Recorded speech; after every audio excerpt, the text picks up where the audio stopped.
Welcome back. This is where we let you know what's happening now across the Nigerian Federation. In the southwest now, our focus is in Ogun State, where two middle-aged men have been arrested by the Ogun State Command of the Nigeria Security and Civil Defense Corps, the NSCDC, for allegedly defrauding 50 unsuspecting members of the public whom they promised employment.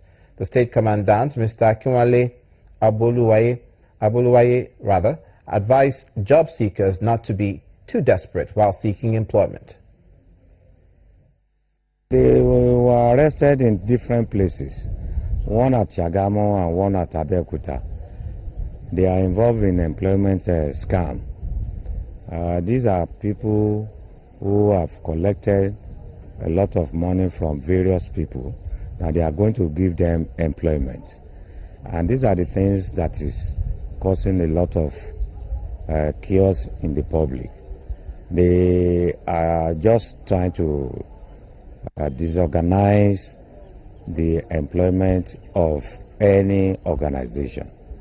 We don't usually encourage such things. It is a situation where we have to sensitize each and everybody. Do not be in a hurry to get job at all costs. Why? You don't know the person you are dealing with. The Executive Secretary of the National Human Rights Commission, Professor Bem Agwe, has criticized the increasing cases of child abuse in Nigeria, as he warns that the Commission is prepared to deal with all persons involved in the physical and emotional abuse of children whose rights are daily violated. Speaking in Abuja while receiving a petition from the President of the Children's Government in Nigeria and Cameroon, Professor Agwe says the Commission is monitoring 48 cases of child abuse and inhumane treatment being received by children who are out of the school system. The President of the Children's Government of Nigeria, Zainab Mohammed, who submitted a petition on behalf of the Nigerian children, appealed to the National Human Rights Commission to take up the case of a 4-year-old pupil who was allegedly raped by the proprietor of a school in Nasarawa State in order to protect the rights of children.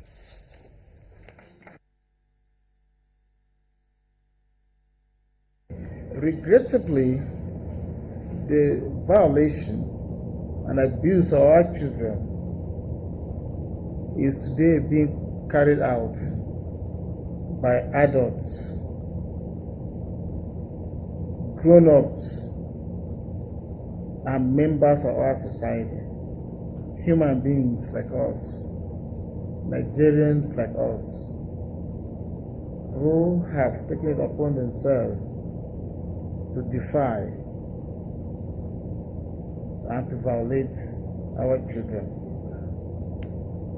Let me, on behalf of the good people of Nigeria, stand in condemnation in very, very strong terms the abuse, defilement, and violation of our children. Let me also, on behalf of the Nigerian people, make it very, very clear that we are determined to ensure that we hold those responsible accountable. How can I say good morning when our mothers who are supposed to protect and defend our rights are quiet? Our innocence and virginity become the medium illegal trade by evil men who has the potentials of even raping the dead. For God's sake, what is attractive in a girl of 4 years? Children's innocent voices can be the most compelling. Now, worried by the high rate of roads accidents recorded on major highways across the country as a result of overloading, the Federal Road Safety Corps says they will clamp down on drivers caught in such acts. The FRSC Corps Marshal Boboye Oyeyemi gave the warning on Wednesday when he visited the Kaduna State Sector Command of the Corps.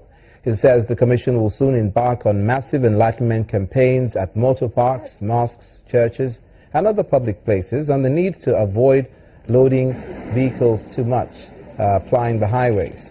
The FRSC boss said that over 63 deaths have been recorded thus far within the first quarter of the year already due to overloading and overspeeding, and also warns against non-compliance on the use of seatbelts by motorists.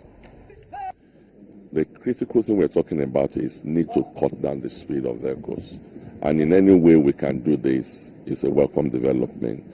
We need to preserve lives. Losing the active group of the population, that is 18 to 46 years, I don't think is acceptable. We need to get it right. 50% of our crashes, they are speed related, 50%. And that's the age bracket I've mentioned. And we need to do everything. Losing about 6,500 lives yearly in the country, I don't think is acceptable. And Mr. President is not happy, he's worried. That is why he's giving all the support for us to make sure that the mandate is fulfilled by reducing crashes. And whatever, the Act is very clear. The Act gives us power to do this. The courts have said this, and we go ahead. To the South in particular now, where the Edo State Governor, Adams Oshiomhole, has called on the Independent Electoral Commission to amend the Electoral Act to eliminate the option of manual voting and make the use of card readers compulsory. Governor Oshiomhole said this when the new Resident Electoral Commission of INEC paid him a courtesy call at the Government House in Benin City. The use of the card reader in the April 2015 election in Nigeria was widely commended as the game changer that minimized electoral fraud in the election. The card reader, however, had hitches in some polling units where the officials had to resort to the manual register.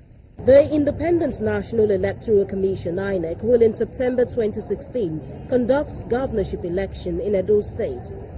In his visit to the Edo State Governor, the new Edo State Resident Electoral Commissioner reiterated the Commission's determination to use the card reader.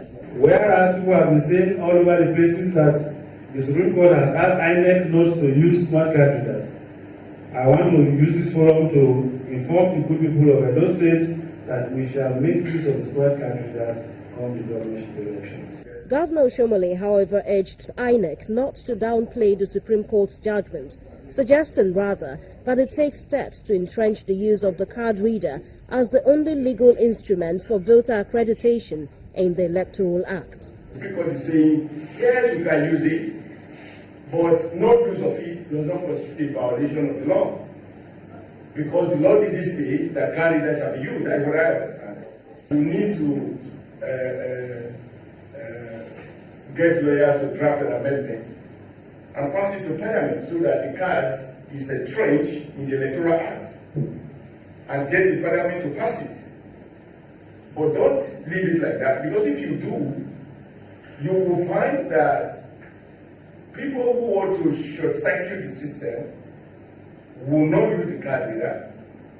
They will make deals, they will generate numbers, and they will ask the court to uphold the numbers.